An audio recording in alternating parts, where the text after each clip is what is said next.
Hello future coders, welcome back to Takla coder. और आज हम सॉल्व करने वाले हैं गीक्स फॉर गीक्स की पीओटीडी। तो आज की हमारी प्रॉब्लम ऑफ द डे है मैक्सिमाइज एंड स्वैप। स्वैप और मैक्सिमाइज करना है हमें। एक्चुअली क्या करना है कि हमें कैरी दिया हुआ है, उसको पहले शॉर्ट करना है और पहला एलिमेंट हमारा स्मॉलेस्ट एलिमेंट होगा, देन हमारा बिगेस्ट एलिमेंट होगा, then second smallest, then second biggest, ऐसे करके हमें सीक्वेंस में जमाना है। फिर उनका डिफरेंस लेके, एब्सोल्यूट वैल्यू डिफरेंस लेके हमें उनका सबमिशन करके रिटर्न कर देना है। तो सॉल्व करते हैं आज की प्रॉब्लम ऑफ द डे। तो सबसे पहले हमें आ जाना है गूगल पर एंड सर्च कर लेना है GFG problem of the day. Then हमारे पास जो पहली लिंक आएगी उस पर हमें करना है क्लिक। लिंक पर क्लिक करने के बाद हमारे पास आ जाएगा प्रॉब्लम ऑफ द डे का पेज। उस पर हमें सॉल्व प्रॉब्लम पर क्लिक करना है हमारी आज की प्रॉब्लम ऑफ द डे के लिए। देन हमारी जो प्रॉब्लम ऑफ द डे है वो हमारे सामने आ जाएगी। सो ये रही हमारी आज की problem of the day. Simply जैसे मैं हर वीडियो में समझाता हूँ कि सबसे पहले हमें पढ़ना है प्रॉब्लम स्टेटमेंट, एग्जाम्पल से हमें समझना है एक्चुअली में प्रॉब्लम है क्या, एंड देन लॉजिक की अंडरस्टैंडिंग बनानी है। हमारे कंसेप्ट को देखकर हमें अपने कोड को और ज़्यादा ऑप्टिमाइज तरीके से सोचना होगा। So let's get started. Given an array ARR of positive elements, consider the array as a circular array, meaning the element after the last element is the first element of the array. The task is to find the maximum sum of the absolute difference between consecutive elements with shuffling of array elements allowed. Example, shuffling the array element and make A1 or AN such that order A1 minus A2 plus A2 minus A3 plus dash AN minus 1 minus AN plus AN minus A1 is maximized। ठीक है, हम actual में जो मैंने पहले समझा दिया था कि हमें घेरे दिया हुआ है, हमको उसको शॉर्ट कैसे करना है, पहले smaller then maximum, then second smaller then second maximum, likewise. अब पहले एग्जांपल में हम देख लेते हैं, हमें एरे दिया हुआ था 4 2 1 8, इसका आउटपुट आ रहा है 18 कैसे आ रहा है, एरे को सफल कैसे किया है देखो।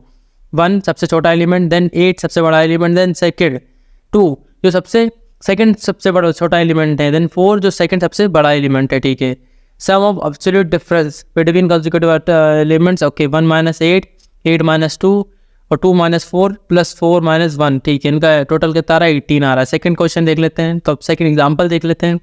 उसमें 10 और 12 दिया, शॉर्टिंग की जरूरत नहीं क्योंकि सबसे छोटा वाला एलिमेंट पहले है, उससे बड़ा वाला एलिमेंट सेकंड नंबर पर है, तो इसका आउटपुट आ रहा है 4।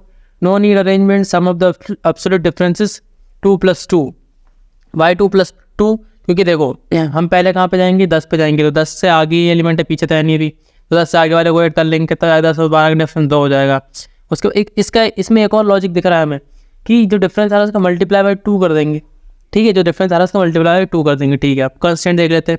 एरे की जो साइज है 10⁵ होने वाली है और हर एक एलिमेंट का साइज भी 10⁵ होने वाला है। ठीक है, तो अब हम राइट साइड पर कोड एडिटर पर आ जाते हैं। सबसे पहली चीज़ हमने क्या देखी, सबसे पहले हमें शॉर्ट करना होगा। ठीक है, तो मैं शॉर्ट कर लेता हूँ, एरे डॉट शॉर्ट लगा दें। ये शॉर्ट फंक्शन है हमारे पास, पे उसमें बिगिनिंग वाला जो एलिमेंट मतलब एड्रेस है, ये बिगिनिंग वाला एडिटर दे दिया और एंडिंग वाला दे दिया कि भाई यहाँ से यहाँ तक शॉर्ट कर दो। ठीक है, अभी हमारे एरे को शॉर्ट कर देगा। उसके बाद हमें क्या करते हैं, अब एक काम कर लेते हैं, लॉन्ग टाइप का आंसर बना। लॉन्ग क्यों बना रहे हैं, क्योंकि फंक्शन का रिटर्न टाइप क्या है, लॉन्ग। तो मैं क्या करूँगा, लॉन्ग टाइप का बना लूँगा, आंसर इक्वल 0 कर लिया मैंने। अब मुझे करना क्या है, स्टार्टिंग वाले एलिमेंट का और लास्ट वाले एलिमेंट का डिफरेंस लेना ना। तो मैं एक काम करूँगा, मैं अपना लॉजिक आपको समझा देता हूँ कि मैं क्या करूँगा, एक एलिमेंट आई लूँगा जो 0 से स्टार्ट करूँगा, एक जे लूँगा जो एरे डॉट साइज -1 कर लूँगा, मतलब लास्ट एलिमेंट पे पहुँच जाएंगे हम यहाँ से। अब लास्ट एलिमेंट पे पहुँच गया, अब मैं एक लूप लगा रहा हूँ while i less than equal j. ठीक है, आप क्या किया कीजिए कि ये पर्टिकुलर जो कोड मैं आपको समझा रहा हूँ, इस पर्टिकुलर कोड को आप रन कराकर अपने अकॉर्डिंगली देखा कीजिए कि पहला वाला एग्जाम्पल ले लिया, अब इस कोड को रन कराकर देखता हूँ कि एक्चुअल में क्या हो रहा है इस कोड की वजह से। ठीक है, अब आई और जे ले लिया मैंने क्या बताया था सेकंड एग्जाम्पल में कि मल्टीप्लाई बाई 2 किया उन्होंने। ठीक है, तो मैं भी वही करके देख लेता हूँ। आंसर प्लस इक्वल ब्रैकेट लगा लिया पहले तो चलो मल्टीप्लाई बाई 2 लिख लेते हैं, फिर ब्रैकेट लगाते हैं। अब यार डिफरेंस किसका लेना है, मैं डिफरेंस एक काम करता हूँ, आई और जे का ले लेता हूँ। आई और जे में बड़ा एलिमेंट कौन सा हमें पता है, जे बड़ा है क्योंकि जे लास्ट में है, हमने शॉर्ट कर दिया तो बड़ा एलिमेंट लास्ट में होगा, इसमें से डिफरेंस ले लेते हैं आई का। अब डिफरेंस आई का ले लिया, सेमीकोलन लगा दिया, बस इतना ही करना है।